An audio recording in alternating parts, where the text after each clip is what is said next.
Right, okay. Our character is in ZBrush now, and so are her clothes. So, let's get them ready for ZBrush friendliness, okay?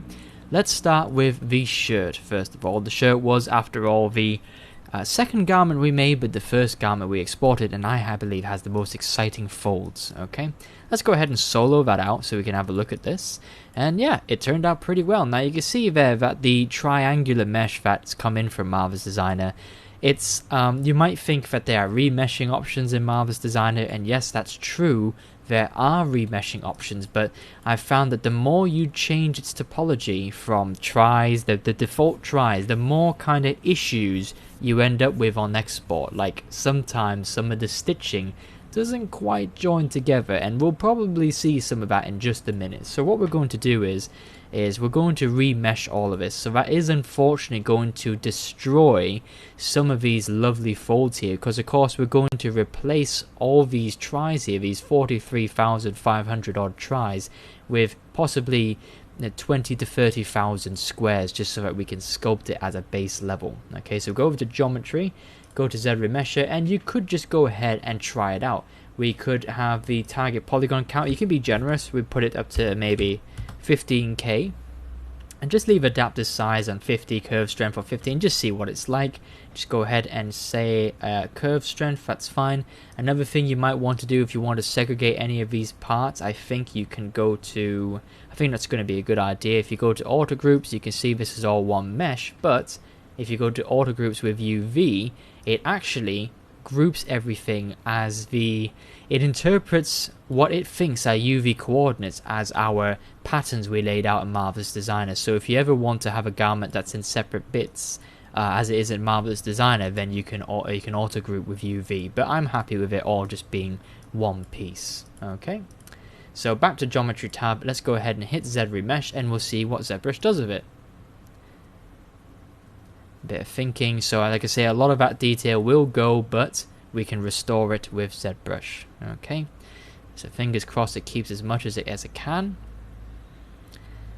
And there we go. Okay, so what have we got there? We've lost, so if you just flip backwards and forwards, okay, you can see there that we have lost quite a lot of the detail there, in particular because we stepped down from 43,500 down to 20,000, but we still have some of those folds. Okay, now if you're not happy with that, you can change the settings, of course. Let's say you want maybe a 25,000 polygon count, and you change the adaptive size down a little bit to be a bit more specific, and then try it again. I absolutely recommend you play with the ZRemesher settings for every piece of the garment that we're doing today.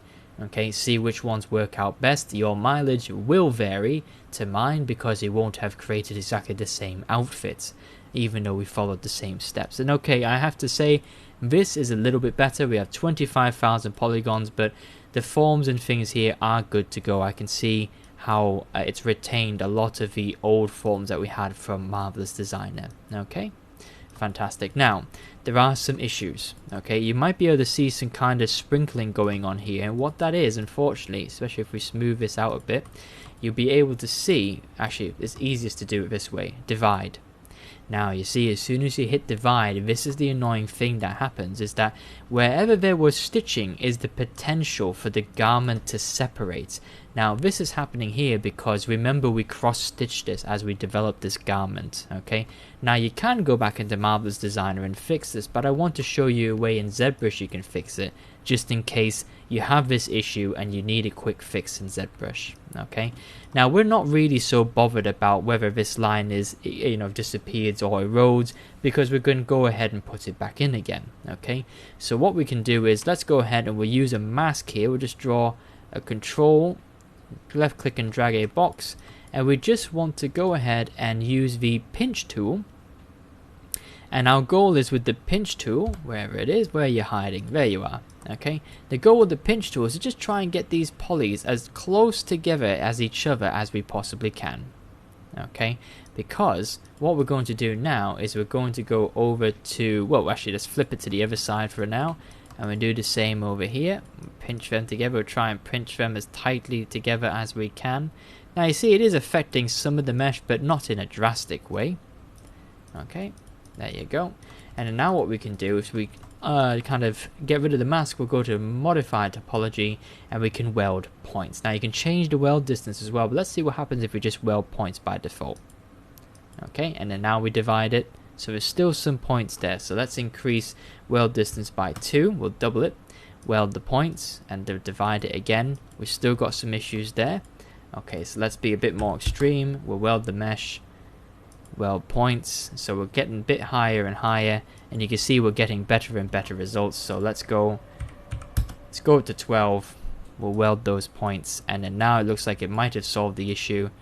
Oh, still not quite, so okay, let's bump this up to 25 weld points. Okay, we're getting slightly different results now, so let's remember to hit undo each time you do this. Let's go back to there and let's weld points. Okay, and then divide. And there we go, we've kind of got that solved there. Okay, so it's just a little bit of a play around there. I might undo that again and I might bring the weld distance back down to something like 10 weld points. But that hasn't really worked up there. It's worked for the rest of the garment, but let's undo it. Weld distance of 15. It's done it for the most part except that little part there, so we could go up here and just kind of pinch them together and weld it again. Now we don't want to close holes, because if we close holes, this is what it does. For the shirt it's not too bad, okay, it's kind of closed around there, but sometimes you can have it sort of jump on the inside of the mesh and create some really strange jagged spots. Okay, if we hit divide, there we go, we've kind of got a solution now. We've got a little bit of an issue there, but we can smooth it away, as you see. Okay, and then we can obviously sort that out. Basically, we just don't want any holes in our mesh. And that looks to be, so that's a part there where it's got closed holes. So you can use the closing of the holes as well. That's another way of it working. Okay, so with a combination of welding points and closing holes, you can go ahead and fix little issues like this. Okay, now I'm just going to undo the subdivision there because I don't want it subdivided yet. Let's keep going, keep going, keep going. There we go. Okay, I do want to just come in and make some tweaks here. I'm going to use my trim dynamic tool, and you can see we're going to have to Z remesh this again a little bit just because we've got some tries now because of the welding there. Okay, we've got some holes still there, so we can close some holes, maybe smooth that out. There we go. Okay, so let's go ahead and we'll run it back through Z remesh again. Z remesher, we'll keep same this time. We'll take adaptive, well, we can leave adaptive on, I suppose, and then let's hit Z remesh. And so now we should get a nice kind of mesh all the way across the board now. We won't have any of these nasty tries in the middle.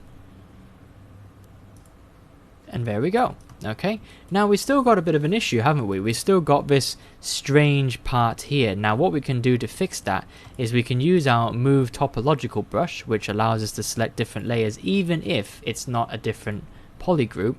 And what we're going to do is just going to pull this guy out like that. So we're almost coercing it out of the shirt because essentially we don't need this anymore. And this is some of the kind of growing aches between Marvel's Designer and ZBrush, as we just have to deal with them sometimes. Don't autosave, please, ZBrush, don't do that. Okay, thank you. Right, and then now we're just going to shift-click that, and then shift-click and drag an empty space to hide it, and then we're going to go to Geometry, and we'll go ahead and modify topology and delete hidden. Okay. So that's how we've cleaned up that mesh. We've got something going on here. That's very interesting. I don't remember that being a thing. Okay, let's go back. Let's have a look at what that was all about. So we closed the holes. Okay, so that's how it shows the closed holes. Ooh, interesting. Okay.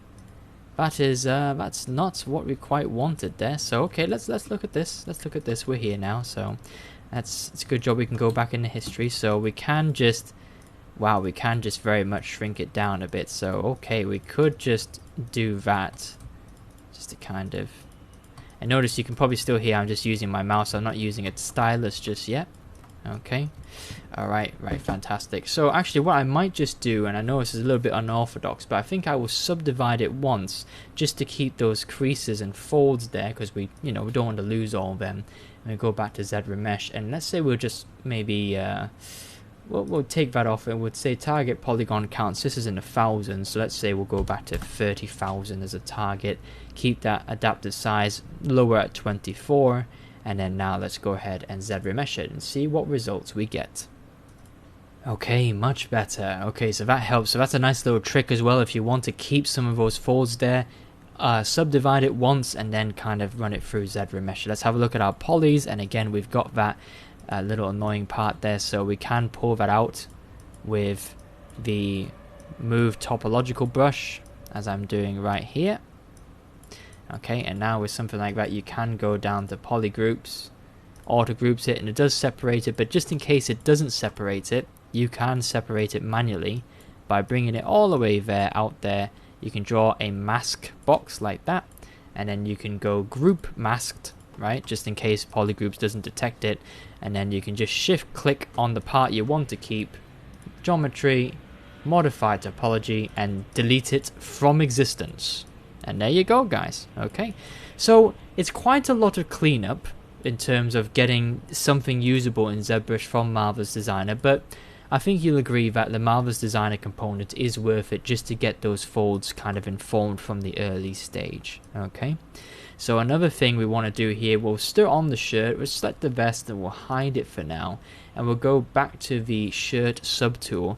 Now the shirt wants to be inside the trousers, and you can see right now that it's not. So let's go to our move tool, and we'll just go ahead now and move this. And you want to do this at generally the lowest subdivision of the mesh, just so as you have the easiest time. And just move them in. Something like this, you can of course just smooth it in as well. You don't have to move it in all the time. You can use like the standard brush as well to assist with this if you'd like. Okay. Okay, and there you go. You've got the shirt pretty much tucked in.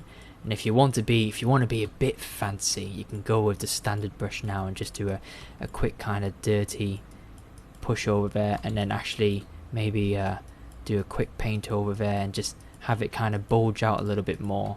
Yeah, something like that. Okay, but there you go, there's our shirt. Okay, now you want to repeat this process for the rest of the garments essentially. Now your mileage will definitely vary, okay, depending upon what settings you want, what folds you want, how important you want the folds to be, and any kind of cleanup that you'll have to deal with. So you can see there the shirt, we met all the demons I usually expect. We have holes in the garments, we have tries randomly just stretching across, the closed holes sometimes worked and didn't work, so you have all the kind of headaches there that I've shown you hopefully how to deal with. Okay, so what I'm going to do, I'm going to pause, I'm going to stop this video here, and we'll spend the next couple of videos going through. I'm just going to show you my trials and tribulations as I clean up these meshes from Marvelous Designer.